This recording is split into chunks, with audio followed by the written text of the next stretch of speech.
প্রার্থীর নাম ঘোষণার পর বুধবার সকালে জেলায় প্রথমবার পা রাখলেন বালুরঘাট লোকসভা আসনের তৃণমূল প্রার্থী তথা রাজ্যের মন্ত্রী বিপ্লব মিত্র। এদিন সকালে তিনি ট্রেনে করে গঙ্গারাম স্টেশনে এসে পৌঁছান। বিপ্লব মিত্র পৌঁছানোর আগেই গঙ্গারামপুর স্টেশনে ব্যান্ড নিয়ে উপস্থিত ছিলেন দলীয় কর্মী সমর্থকরা। পরে হুডখোলা গাড়িতে করে স্টেশন থেকে দলীয় কার্যালয়ে আসেন তৃণমূল প্রার্থী। বিপ্লব মিত্রের সাথে ছিলেন তৃণমূল জেলা সভাপতি সুভাষ ভাওয়াল, জেলা পরিষদের সভাধিপতি চিন্তামণি বিহা সহ অন্যান্য নেতৃত্বরা। আপনারাই ভালো উপলব্ধি করতে পারবেন। আপনারা যে অবস্থা দেখলেন, এটা তো আমাদের কোনো প্ল্যানেট যে প্রোগ্রাম তাও না। আমি কেবলমাত্র আজকে ব্যাক করে নামবো সকালবেলা।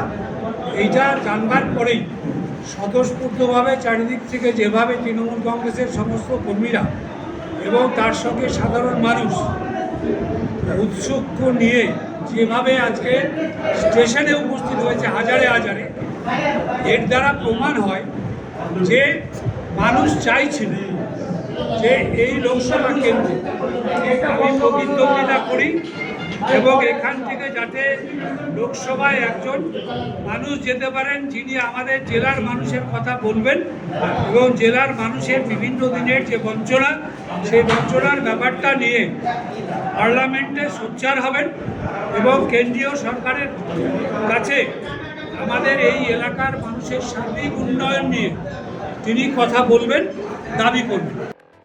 এদিন পুষ্পস্তবক দিয়ে এবং মালা পরিয়ে সংবর্ধনা দেওয়া হয় তৃণমূল প্রার্থী বিপ্লব মিত্রকে। এবারে নির্বাচনে বিধায়ক থাকলেও মন্ত্রিত্ব থাকাকালীন জেলায় কি উন্নয়ন করেছেন তা পরিসংখ্যান সাধারণ মানুষের সামনে তুলে ধরে প্রচার অভিযান চালাবে। পাশাপাশি দলীয় কর্মীদের বিনম্রভাবে সাধারণ মানুষের কাছে গিয়ে ভোট চাওয়ার কথাই জানান বিপ্লব মিত্র। সুকান্তগড়ে কতটা প্রভাব ফেলতে পারবে বিপ্লব মিত্র, এখন সেটাই দেখার বিষয়। হিটলার ভৌমিক, শক্তি নিউজ 24/7, দক্ষিণ দিনাজপুর। কাজের প্রেশার, চাইছেন একটু রিল্যাক্স, একদিনের উইকেন্ডে শহর থেকে দূরে কোথাও যেতে চাইছেন, কিন্তু যাবেন কোথায় ভেবে উঠতে পারছেন না। চলুন না ঘুরে আসি তারাপীঠ। আর তারাপীঠ মানেই মধু মমতা হোটেল অ্যান্ড রিসর্ট, যেখানে গেলে আপনার মাইন্ড একদম ফ্রেশ। তাজা অক্সিজেন সাথে গ্রাম্য পরিবেশ আপনাকে হাতছানি দেবে। AC deluxe room, swimming pool, gymnasium, indoor games আর সাথে আপনার পছন্দের মতন ডিশ। এছাড়াও যে কোনো সামাজিক অনুষ্ঠানে আজই বুক করতে পারেন মধু মমতা হোটেল অ্যান্ড রিসর্টের ব্যাংকুয়েট হল। রাত জাগা তারাদের সাথে, পরিবার বা বন্ধু বান্ধবের সাথে আপনিও সময় কাটাতে পারেন হোটেলের লনে। তাই ভুলবেন না, তারাপীঠ মানে hotel Madhu Mamata and resort. ঠিকানা hotel Madhu Mamata and resort, Tarapith, Tarapith road, Indian oil petrol পাম্পের ঠিক বিপরীতেই, তারাপীঠ, বীরভূম। যোগাযোগ নম্বর 9775555599 অথবা 9002410083। বীরভূম মানেই তারাপীঠ, আর তারাপীঠ মানেই মধু Mamata hotel and resort.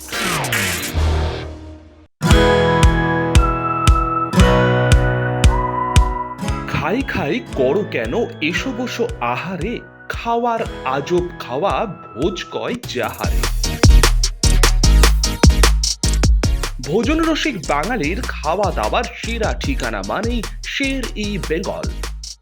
Indian, Chinese, south Indian, continental ডিশের হরেক রকম সম্ভার এখন একই ছাদের তলায়। এছাড়াও রয়েছে শের ই বেঙ্গলের স্পেশাল কিছু আইটেম যা একবার মুখে দিলেই ভোলার নয়। ঘরোয়া পরিবেশে হোটেলের আতিথেয়তা আপনাকে মুগ্ধ করবে। রেস্তোরাঁর পাশাপাশি রয়েছে থাকার সুবন্দোবস্ত। সিঙ্গেল বেড থেকে ডাবল বেড, ট্রিপল বেড এবং ডিলাক্স এসি রুম। পাচ্ছেন 24 ঘন্টা পানীয় জল ও বিদ্যুৎ পরিষেবা। রয়েছে লকার, পার্কিং এর সুবন্দোবস্ত। এছাড়াও এসি, গিজার, টিভি, সিকিউরিটি সহ লন্ড্রির সুবিধে। মিটিং বা যে কোনো সামাজিক অনুষ্ঠানের জন্য এখন নিশ্চিন্তেই আসতে পারেন শের ই বেঙ্গলে। Sher e Bengal, JP avenue, Sagarbhanga, SBI ব্যাংকের ঠিক পাশেই, দুর্গাপুর 713211। যোগাযোগ নম্বর 9609900511 অথবা 9775555222। শের ই বেঙ্গল, একবার আসলেই বারবার আসতেই হয়।